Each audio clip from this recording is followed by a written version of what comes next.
There's a famous saying which goes, "The eyes are the windows to your soul." But that begs the question, what if those windows are tinted? Now tonight's tale is about a phenomena that some discount as pure myth, and others not so much. Ever heard about the black-eyed children? But before we get into today's story, I'd like to ask if you are indeed a fan of the weird, wonderful and sometimes sinister tales of humanity, to please hit that subscriptions button, because it is such stories that I recount here on the flip side. Now, as is customary, I'd like to also take this moment to shout out to some of the channel subscribers as a way of saying thanks for going that extra mile and interacting with me via the comments section of recent uploads. So a big thanks goes out to Matt Wesley, Mermaid Treasure Hunter, Jesse7 and Willie Jones. Ladies and gents, thank you so much for your comments. They are always very much appreciated. Now, as an extra shout out, I'd like to say cheers to Matt Hoon, who actually suggested that I look into the subject for today's tale. So cheers for that, mate. But without further ado, let's get into today's story on a subject that sends shivers down my spine every time I read about them. This is the black-eyed children here on the flip side.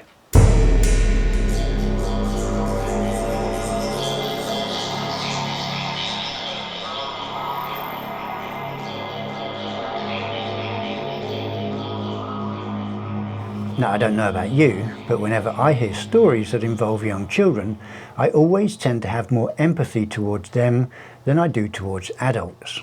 Now, could it be that as parents, this is something that the majority of us feel?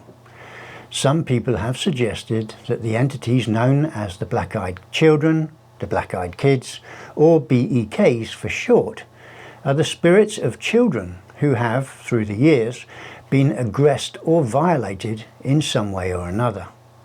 Some go further to suggest that these are indeed malevolent entities that strike even greater terror into those who encounter them due to their form factor as children. I mean, kids, after all, are supposed to be the more gentle elements of society, ones that don't necessarily wish ill or indeed harm on anyone. Am I right? Now, over the last 20 years or so, numerous tales of people encountering black-eyed children have been documented. Characteristically, they wear dark clothing, like a hoodie, and in most instances, they are encountered in groups or multiples. They're never encountered alone. When they initiate dialogue, they tend to request something simple, such as requesting entry to a home or vehicle, depending on the encounter location. Now, in the instances where people have encountered them while out walking, they, the black-eyed children, have asked to use a cell phone or in order to call someone. In all cases where requests have been refused, the black-eyed children would resort to threats, telling those interacting with them that they have to do what has been requested of them. Now, no one knows where or how these creatures came to be. Conspiracy theorists believe that black-eyed children are aliens trying to reach out to their Earth. Now, demonologists, of course, believe them to be the children of the devil himself, and if you let them in, you're allowing the devil into your life. Now, some people claim that these children were first sighted in the 1980s. However, most sources say that they were first encountered by a Texan reporter, a man by the name of Brian Bethel, who wrote about 2 alleged encounters with the black-eyed children in Abilene, Texas. Now, in both encounters, the children were noted for their pale skin and black eyes. Bethel states that his initial writing about his encounter was in an email sent out to just a few select friends, and it was never something that he intended to go public with. Now, it was only when someone within that social circle leaked the story to a social platform that the legend took off. And in 2012, Bethel retold his story on the TV show called Monsters and Mysteries in America. He then wrote an article for the Abilene Reporter News where he described his experience once more. Now, the following is the gist of his encounter. Now, acting on a strong urge to catch a movie, Bethel decided to head out on that particular night to a local drive-in movie theatre to watch a replay of the Mortal Kombat Kung Fu film.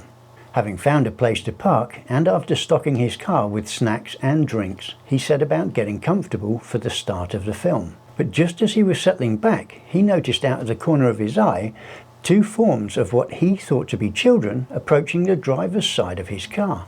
Sitting up, he noted that he couldn't make out their features due to the hooded vests that they were wearing, which were obscuring their faces. But on closer scrutiny, as they approached, Bethel could make out that the 2 boys were of contrasting complexions.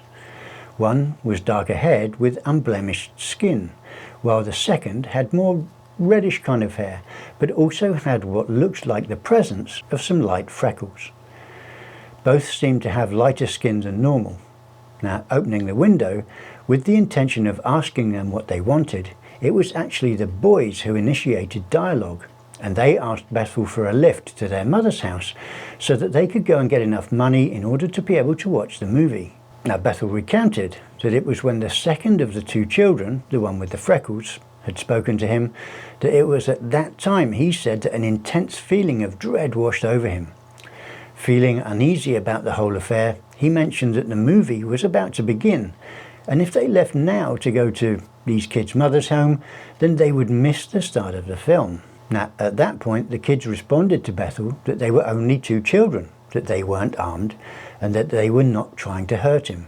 But feeling slightly uneasy on hearing these excuses, and given that their voices, which Bethel described as being both mechanical and rehearsed, Bethel started to edge back from the window and roll up the glass.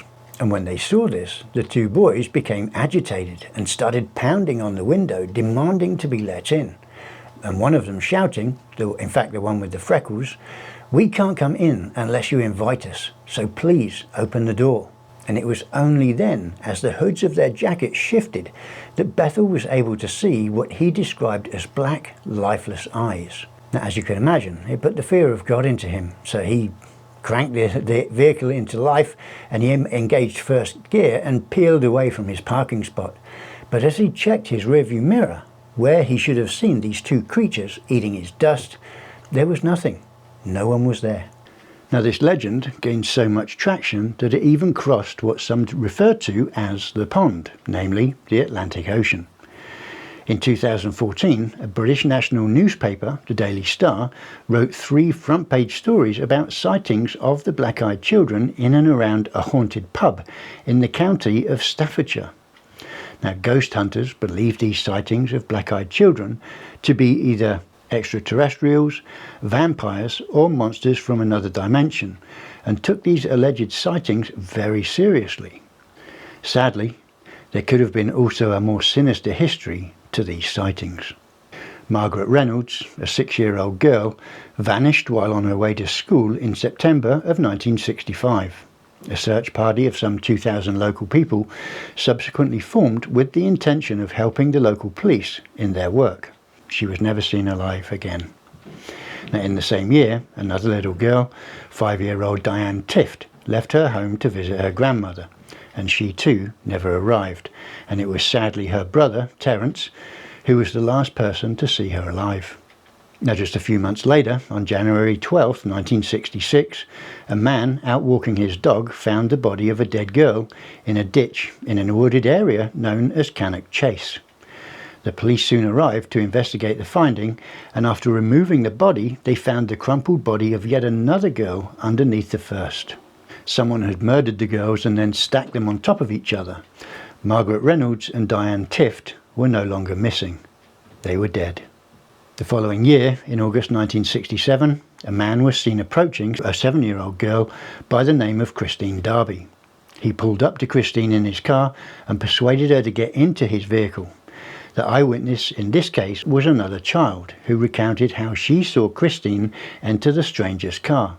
As with the previously missing young girls, no one saw Christine alive again. Her body was found within several days of her disappearance. Her unknown killer had sexually assaulted, strangled and dumped the little girl just a mile away from where the previously discovered bodies of the other 2 little girls were found. Now, the killer eventually got careless. While driving his green and white Ford Corsair, he tried, and luckily failed, to abduct yet another girl. A vigilant neighbour saw the abduction attempt and yelled at the man, who sped off driving at speed, after which the neighbour called the police. Now, luckily for law enforcement, the eyewitness had the good sense and the nous to write down the car licence plate number, and it wasn't long before police were knocking on the door of Raymond Morris, a factory worker and family man that lived and worked in the area. He was said by neighbours to be a creepy man.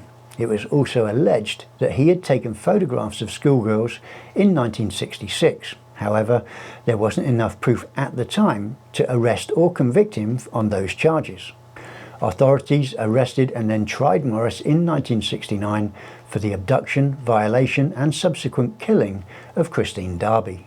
Now, one officer involved with the investigation said that Morris had cold, calculating eyes, and that at no time during the investigation did he show one shred of remorse.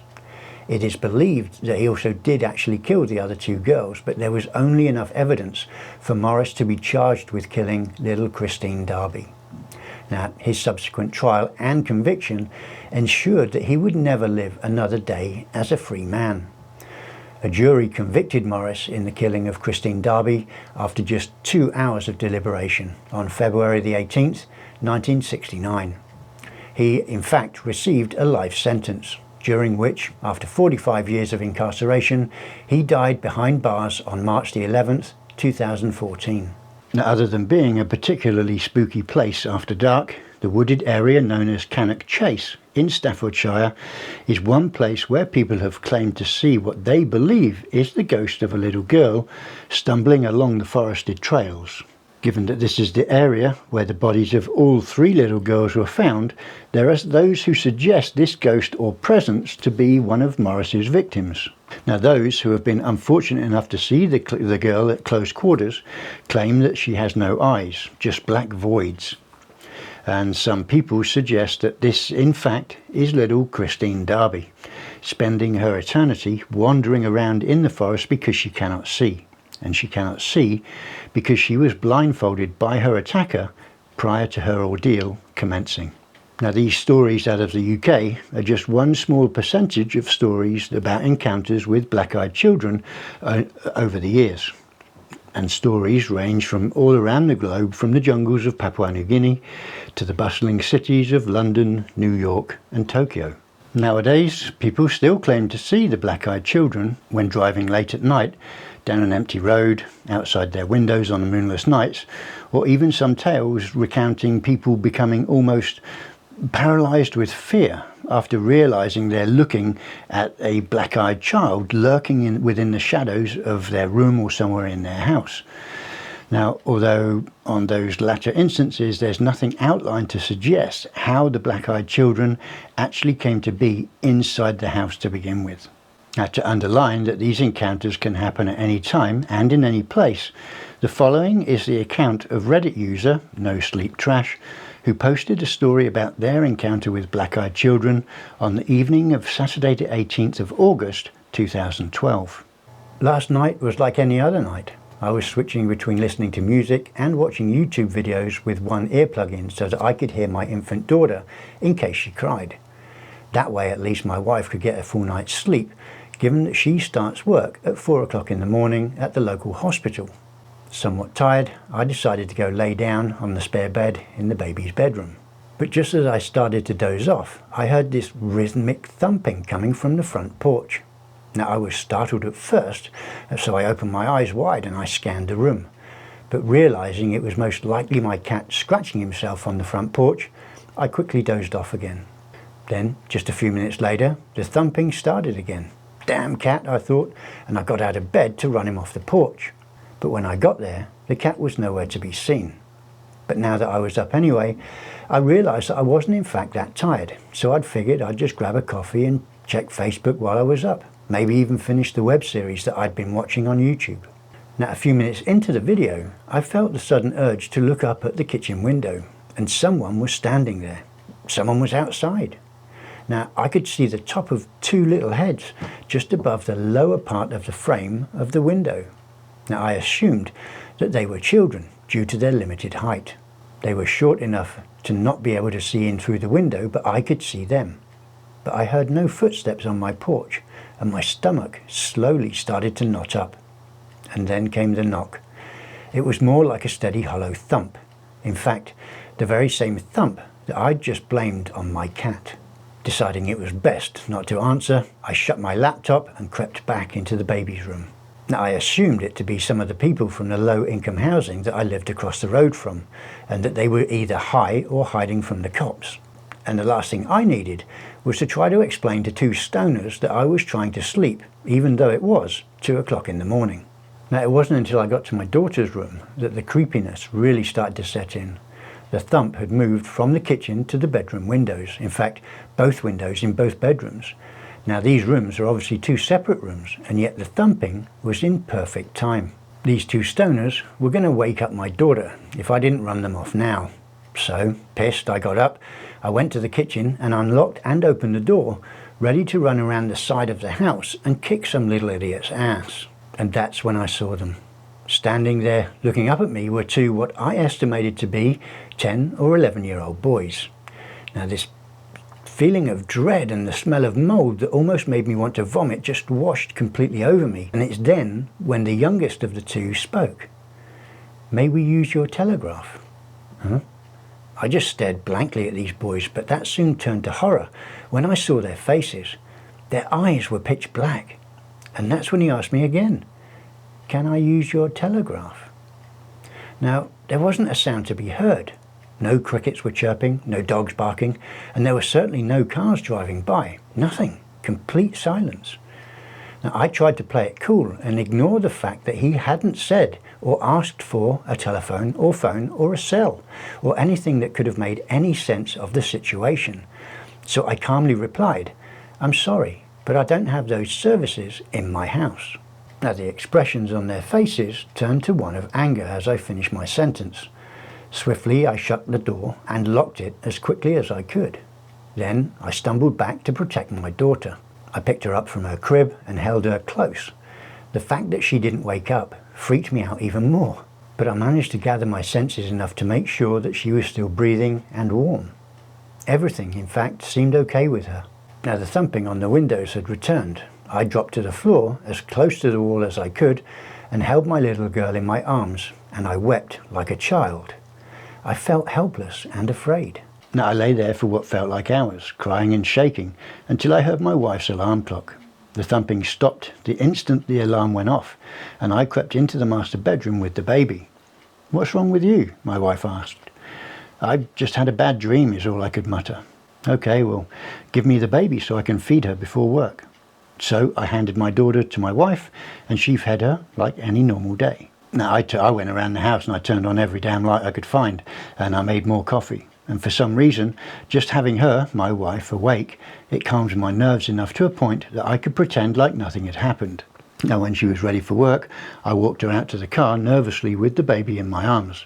She looked at me strangely when I asked her not to leave until I'd gone back into the house. And once I was safely back in the house, I locked the door. And in fact, I locked all of the doors and all of the windows in the house.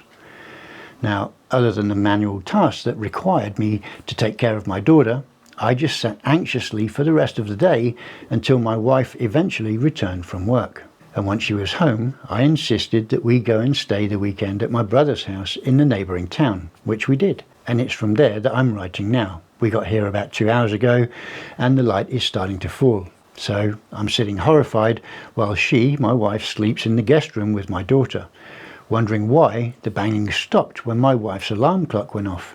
And I think I may have the answer. I was aware of what I thought to be the urban legend, that is the black-eyed children, but she, my wife, wasn't. Now, every story I've ever read about them is from somebody who already knows of them.